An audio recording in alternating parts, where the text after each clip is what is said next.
नमस्कार विद्यार्थी मित्रों, कैसे हो। चलिए हिंदी का अभ्यास शुरू करते हैं। हमने हिंदी काव्य 5 हिंद देश के निवासी सुना, सस्वर गान किया, समझा। अब अभ्यास लिखते हैं। ठीक है, आपको पक्की कापी में अभ्यास लिखना है। समझते हैं कौन कौन से प्रश्न कैसे लिखने हैं। तो प्रश्न 1 है, प्रश्नों के उत्तर दीजिए। इसकी मैं फ़ोटो भेज रही हूँ, आप उसमें से देखकर लिख लेना। अब दूसरा अ, प्रश्न 2 शब्द पंखुड़ियों को उचित क्रम में रखकर वाक्य बनाइए। आपको क्या करना है, तो आपके पाठ्य पुस्तक में 3 फूलों के चित्र दिए गए हैं। आपको उन फूलों की पंखुड़ियों पर कुछ शब्द लिखे दिखाई देते हैं। तो आपको क्या करना है, तो सबसे पहले अपनी पक्की कापी में इन तीनों फूलों के चित्र बनाने हैं।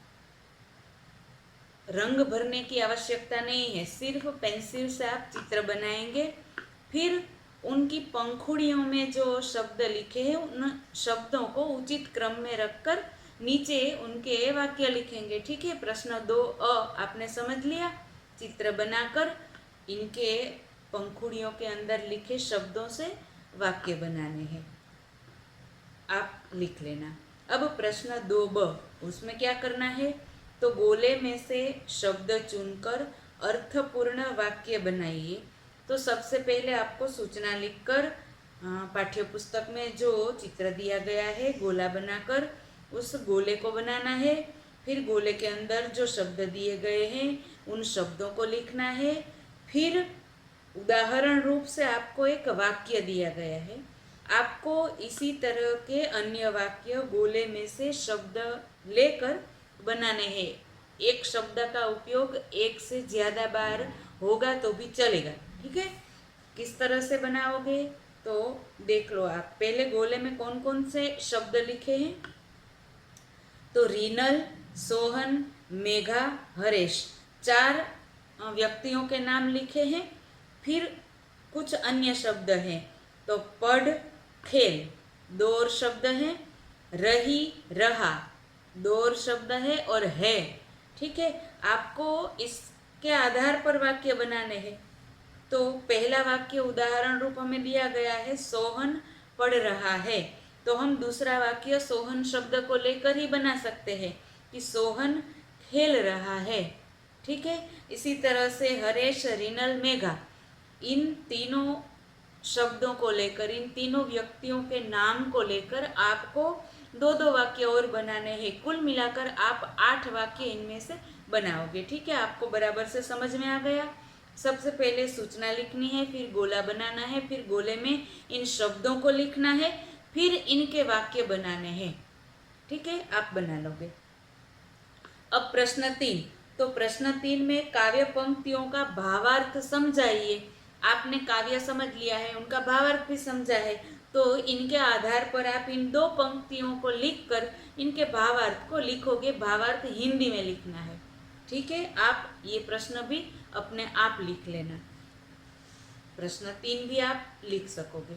अब प्रश्न 4, इसमें क्या करना है ये भी आपको अपने आप ही लिखना है। बराबर से ध्यान देना सूचना पर।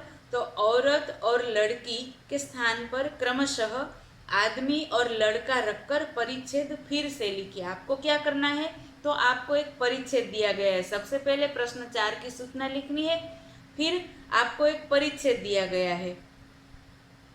पहले मैं परिच्छेद एक बार पढ़ लेती हूँ।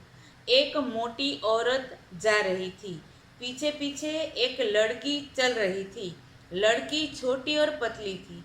औरत को पता चला तो घूरकर बोली, ए लड़की, मेरे पीछे पीछे क्यों चल रही है। लड़की भोलेपन से बोली, मैं तो केवल छांव के नीचे चल रही थी।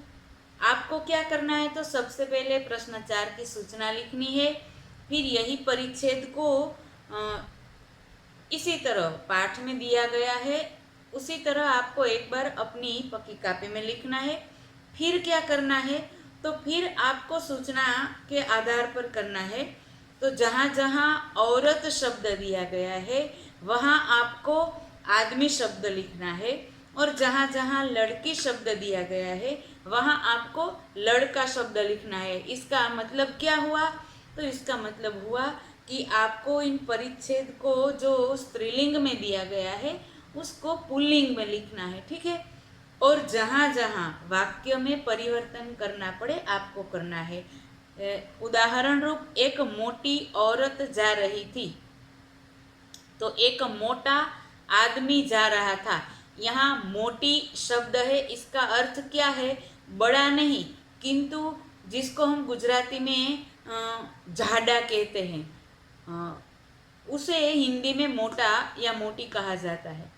बड़े के अर्थ में नहीं, किंतु मेदस्वी के अर्थ में इसे मोटी या मोटा कहा जाता है, ठीक है। तो आप लिख लेना, अपने आप लिखना। इस प्रश्न का उत्तर भी मैं आपको नहीं लिखाऊंगी, पहले यही परिच्छेद को लिखना है, फिर ये इसी परिच्छेद में जहाँ जहाँ औरत और लड़की दिया गया है वहाँ वहाँ आदमी और लड़का लिखकर वाक्य में भी आवश्यक परिवर्तन करके आपको इसी परिच्छेद को फिर से लिखना है, ठीक है। बराबर से समझ में आ गया? अब आपको क्या करना है, तो पूरा अभ्यास अपनी पक्की कॉपी में लिखना है। याद रह गया? बराबर।